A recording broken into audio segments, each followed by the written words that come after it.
Hi everybody, I'm Kimberly Edwards from Cooking Hub, and today I'm going to show you a very American Canadian dish, plain old pancakes. Well, it's plain old to us, maybe not to everyone else around the world, but to us, that's what we eat. They call flapjacks, they've been called, buttermilk pancakes, things of that nature. You can substitute all different kinds of ingredients for them, but there's the same basis for all of them, okay? They're a fluffy pancake that you do in a frying pan on the stove. You can eat it for breakfast. Mostly they eat it for breakfast with sweet stuff like syrup on top and butter, but you can put jam and powdered sugar. You can get really fancy, or you can have savory ones as well with sour cream on top. Serve it with fish. Oh, don't get me started. Don't get me started. But anyways, this is how you make a classic fluffy pancake, and the very basic ingredients, you're going to have them in your household, and all is well. Right now I have a large frying pan on the stove on about low heat right now. It's just getting preheated so that everything's going to be ready for when the pancake batter is ready, okay? So the first thing I'm going to start with is a big bowl and a smaller bowl. The bigger bowl, we're going to put the dry ingredients in, and that's what we're going to end up mixing everything in. So right now I'm going to put 1 cup of flour. Now this is a recipe you're going to make on a Sunday morning, maybe even during a weekday if you're a really great mom, or you get up really early and you're really organized. But usually this is like a weekend dish. You make it for the family, and you're running around the kitchen, you're doing things. You don't need to sift it. If you want to be really fancy and everything, you can sift it. But actually the beauty of these things are when you don't sift it and you kind of have a little bit of a lumpy batter. That's the trick. You get big, fluffier pancakes, believe it or not. Okay, I know it's very difficult to accept that, because I used to like everything being very heterogeneous and homogeneous, and the lumps made me feel like, wow, I just can't stand lumps in there. But when I actually did it for the first time, I'm glad I did, because it really works. All right, so into here, 1 cup of flour. Now I've got 2 teaspoons of baking powder. Now this is going to really help these pancakes rise. In goes 1, in goes 2. Now if you did want to sift this, that's great. Make sure that you have no lumps in there, but it's probably okay. We're going to put a dash of salt in. I'm using this Mediterranean sea salt today. It's this grinder from Drogheria grinds it up very nice and fine, so it's just perfect for that. You want that little tiny bit of salt in there just to, it peaks up actually the sweetness, believe it or not. A little bit of salt just makes that sweetness to taste that much better, and just a little bit more sweet, so you can actually get away with using a little bit less of the sweetener or sugar or syrups on top, because that little bit of salt just helps it that tiny bit. All right, so I just mixed this. Everything is evenly distributed in the dry bowl. Next I'm going to do the wet bowl. In the wet bowl we have 1 egg. You got this at home, I know you do. 1 egg. Make sure you have no shells in there. If a piece of shell fell in there, use the other part, the piece of the part of the shell here, to scoop it out. It kind of works like a magnet. It's easier than using a spoon or trying to get it out with your finger. It doesn't work very well. Okay, so into this I'm also going to add 3/4 of a cup of milk.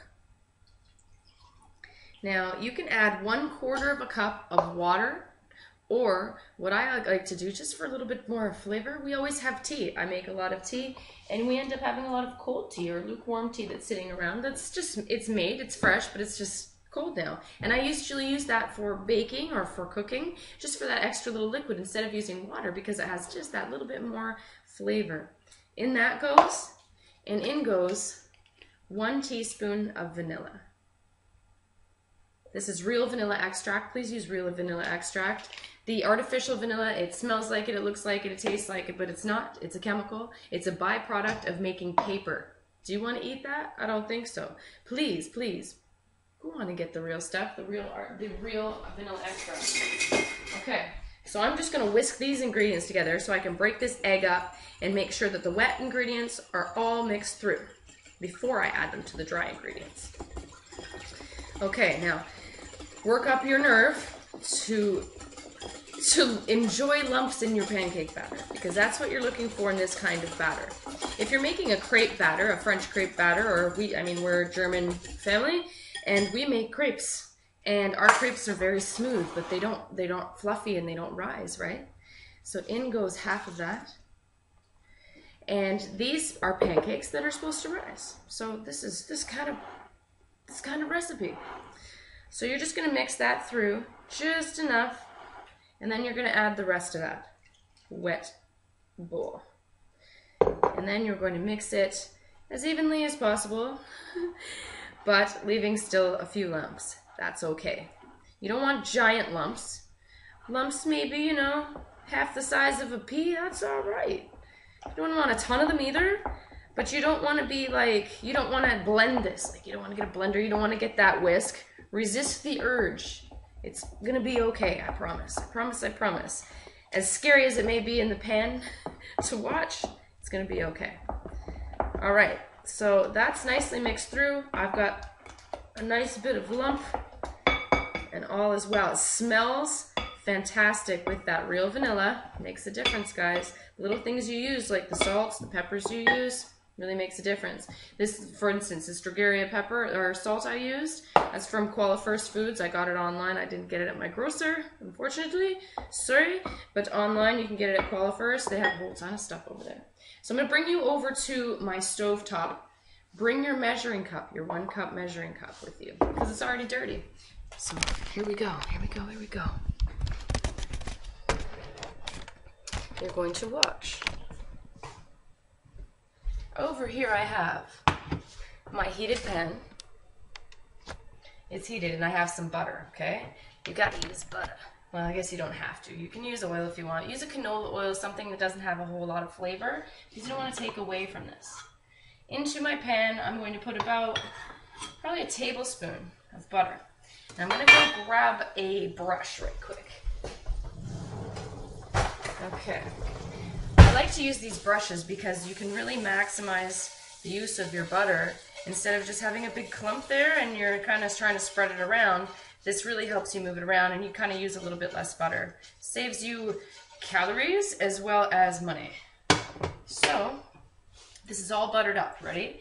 Now you have your dirty measuring cup. Use that to scoop the batter into the pan. Now you don't want to use a whole big scoop.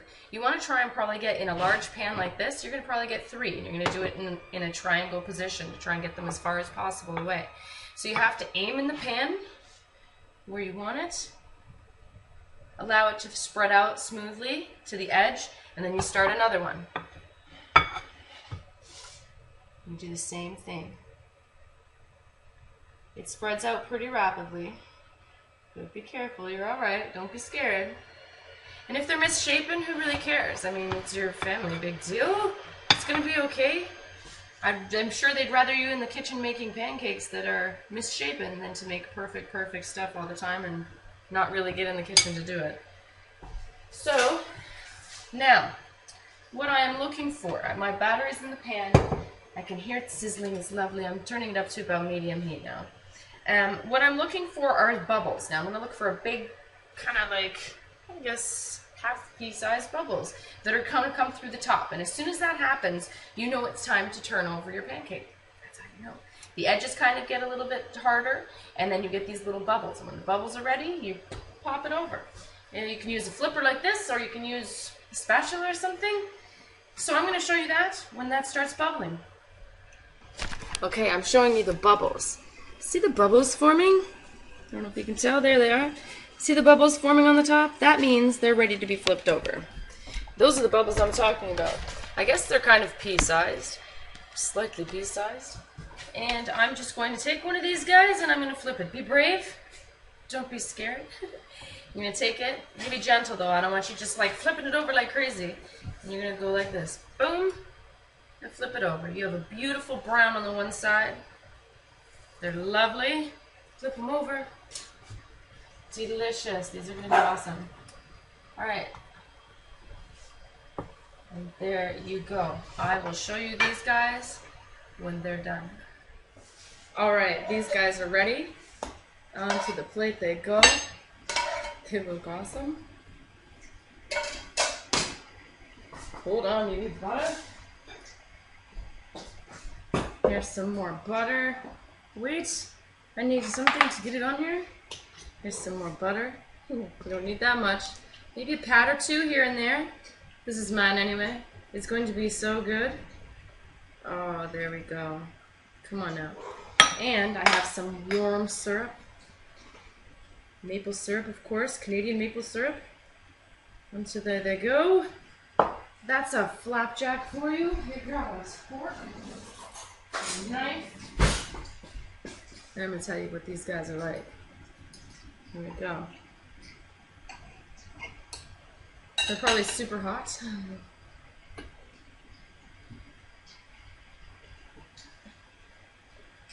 Mmm.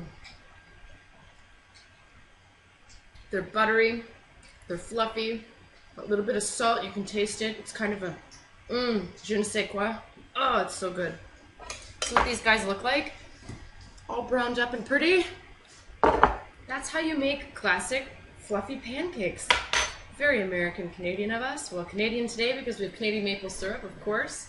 Anyways, the weather outside is windy and cold, but we're inside eating flapjacks, so who can be mad at that? I hope you guys check out Hook Cooking Hub. I'm Kimberly Edwards. Be a champion in your kitchen and eat deliciously. Bye.